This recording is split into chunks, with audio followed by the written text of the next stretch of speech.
Greetings, YouTubians, and welcome back to Wayne's Sharp World, where today we're going to be taking a look at another QSP. This one here is none other than the QSP Locust. Now, before I go any further into this review, I'd like to thank you guys for tuning in today. If you like what you see, please do me a huge favor, hit that subscribe button, follow along, and I will continue to bring you the content. I also have to let you guys know that today's episode is brought to you by White Mountain Knives. Look them up for all of your knife and EDC needs, and be sure to use this code right here, WSW10, for 10% off anything you order from White Mountain Knives. So not a bad little deal there. You are supporting a great small business located up in New Hampshire. I was going to say Vermont. Up in New Hampshire. So they're a great retailer with top-notch customer service, and save a little money, get a good knife. We all win. Now, let's get into this knife right here. And this is a very unique and rather interesting QSP. First, let's cover some overall specs, and then we will take it from there into size comparisons. We have an overall length of 8.75 inches with a blade length coming in at 3.88 inches. We have a cutting edge coming in at 3.62 inches and a blade width of 1.13 inches.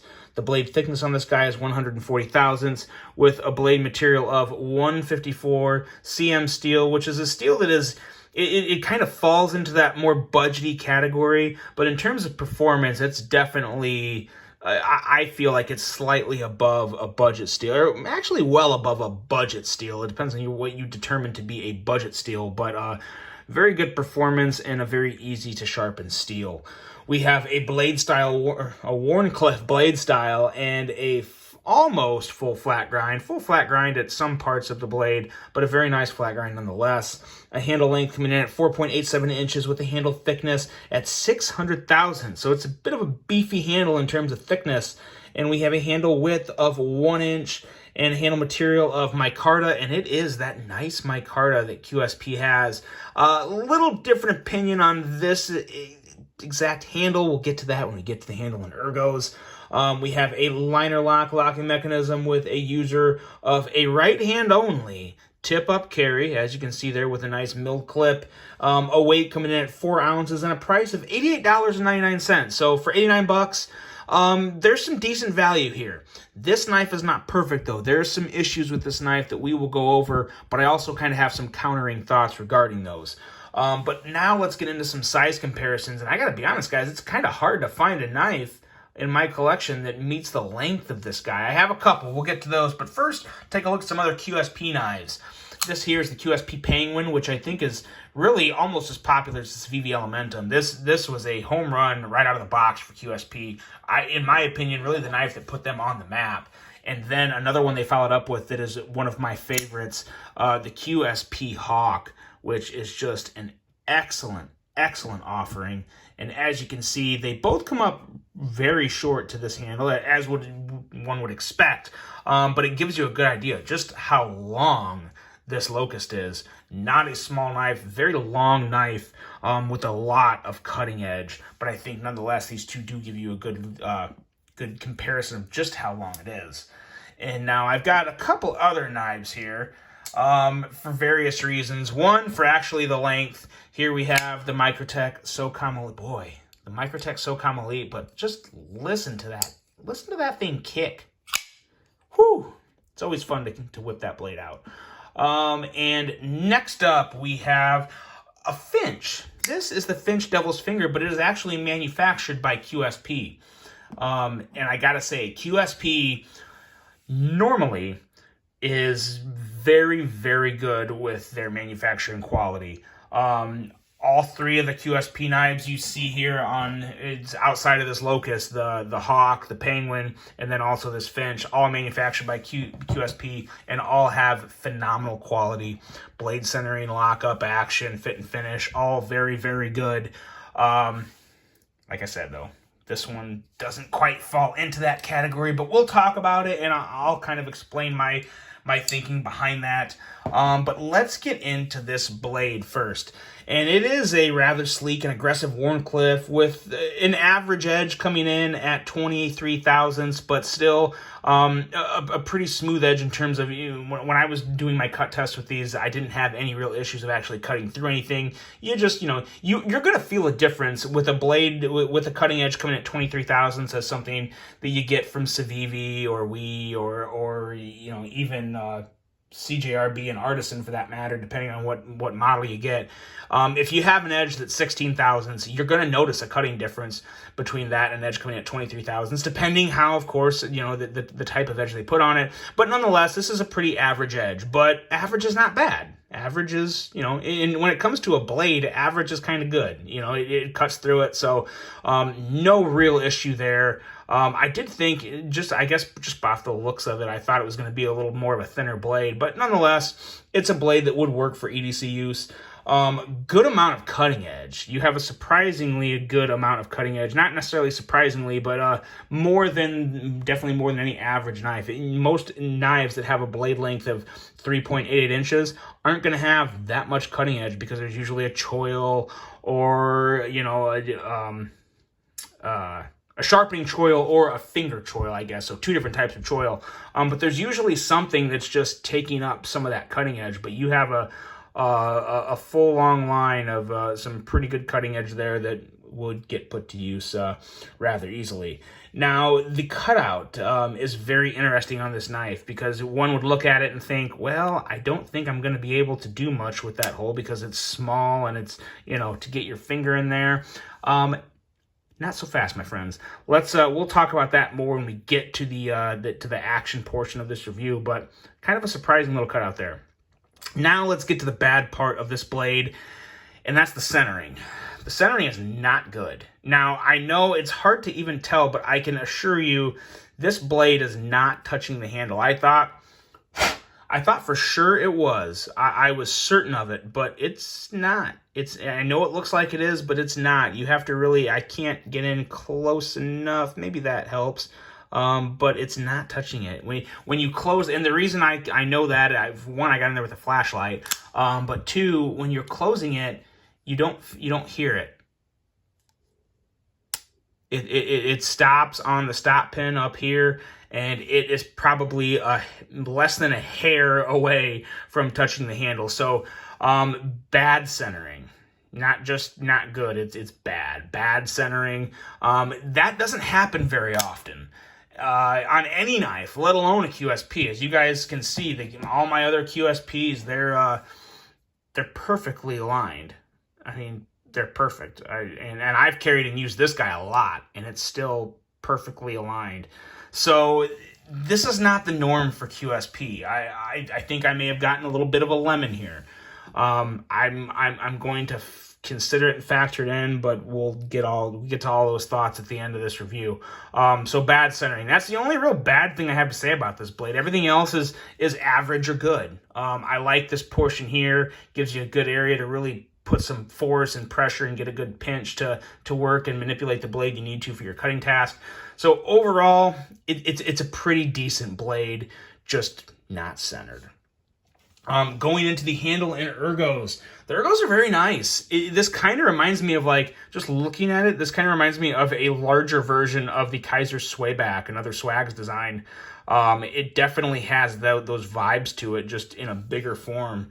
And it feels really good in my hand. The butt end here comes down to just the right spot to where I don't feel any pressure or anything uncomfortable.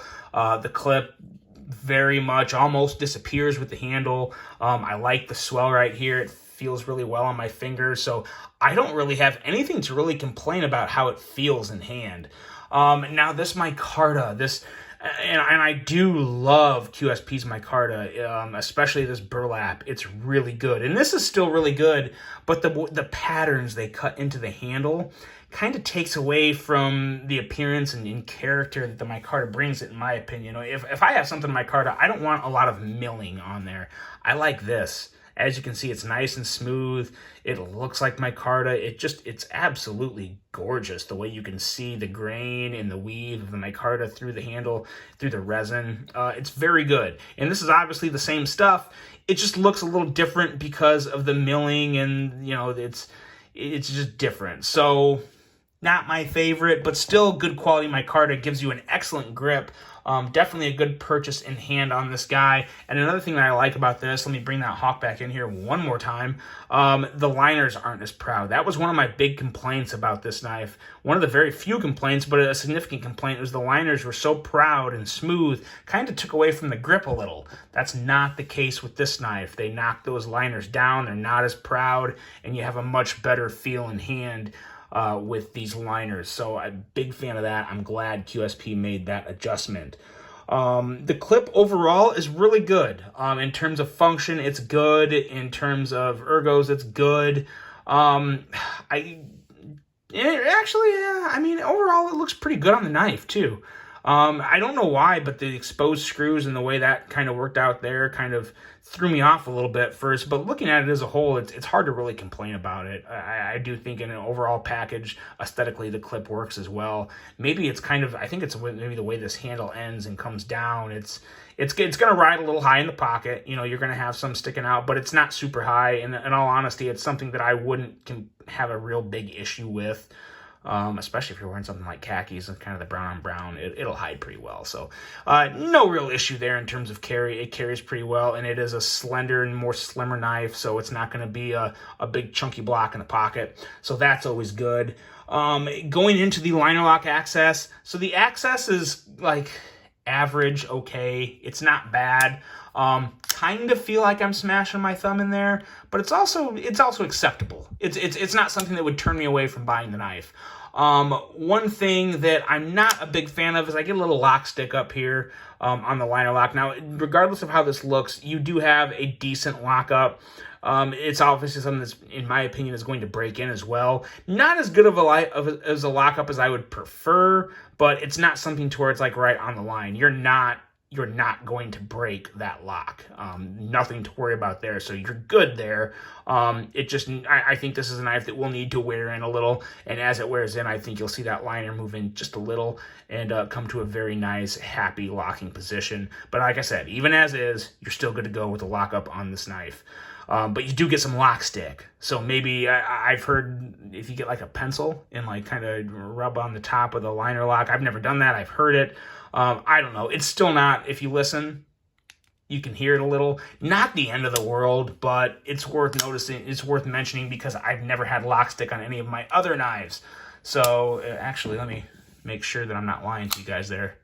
Yeah, very much smoother liner lock on this. The liner lock on the Devil's Finger is super smooth. You don't feel that at all. So normally, again, it's not something that QSP is usually having a lot of issues with, but you do have a little lock stick on this guy. Now, going into the action of this blade, this is probably, actually, it's definitely the best part of this knife. The action is fantastic. Even with the lock stick, when you go to kick the blade out, you can push it or light switch it, and the blade flies out, gives that nice little click sound. And then you get into that cutout here. Now, this cutout is, like I said, it's deceiving because it does work. That's actually the hardest time I've ever had middle finger flicking this knife. Another deployment method that I really like on this one is the, well, gosh. Okay. It was easier originally, I swear. But nonetheless, you can use it. That took everything I had in me to kick it out. The cutout does work. It does work, and you can even slow roll it. Slow rolling it is what really surprised me because it's so deep in there. You can just push in there and guide the blade out very, very easily, and it actually feels kind of good. The hole is in a very nice position to where you're not reaching too far in or out or around. It fits right in there, and you can roll the blade out very nicely. So I am a big fan of that. There is surprisingly good amount of deployment options. And why am I struggling with this so much? Okay, whatever. It can be done. I've already proven it. So I'm not going to keep trying to embarrass myself and do that again. But again, it does work. The flipper is definitely where it's at, though. If you're not going to flip it, I would say it's a slow roller. And if you have a really strong middle finger and you're just like the king of middle finger flicking, you're probably better at it than I am, and you can take more shots at that cutout yourself. But it does work, and I think it looks good with the overall design of the knife too. So aesthetically, it is a rather attractive knife. One thing that I was struggling to figure out was what this jimping's for.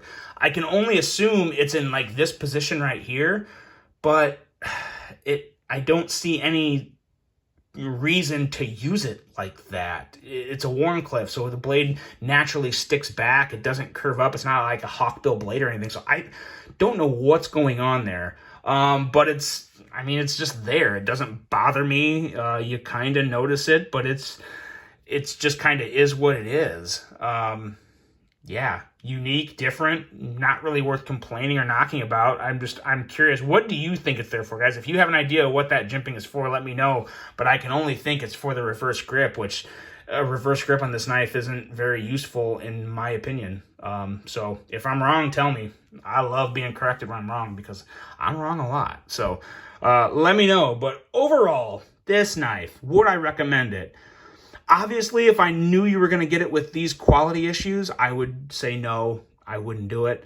I would not recommend it. But considering that I've had, more than just these three, I've had a lot of other QSPs. These knives right here, especially these two coming in, when I originally got this, it was super cheap. It was like $29, $19. It was super cheap. So it was very much a low-end budget knife. This was around $54.98, and this Finch is a little more expensive because it was manufactured for a separate brand. It was kind of a third-party manufacturer. But regardless, all three of these knives have fantastic quality, and these two here that are very much budget knives are some of the best quality and budget knives I've come across. I have zero issue with them. So my overall experience with QSP has been fantastic. I've had no complaints. So my gut is telling me that this is a lemon, and I think a normal Locust, if you wanted to buy one, is going to have very good blade centering. It's going to have not much, if any, lock stick. And even this has phenomenal action. It's just the lock stick and really the blade centering more than anything kind of drives me crazy. But overall, going off my experience with QSP and going off what I think you would get, I would recommend this knife. I honestly would, because it is just a nice blade. It's a unique design. It's a big knife. There's not a lot of knives as big out there. So, it's definitely one I'd recommend. If you like QSP, if you like the aesthetics of this knife, you like warm cliffs, you like the longer knives, I would not hesitate ordering one, because I would put money on you getting a much better sample of this knife than I got. Just my 50 cents, just my idea. That's what I think. So let me know what you guys think. What do you think of QSP as a brand in whole?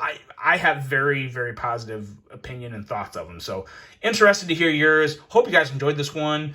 Hope you have a great rest of your day. And until the next one, I'm out.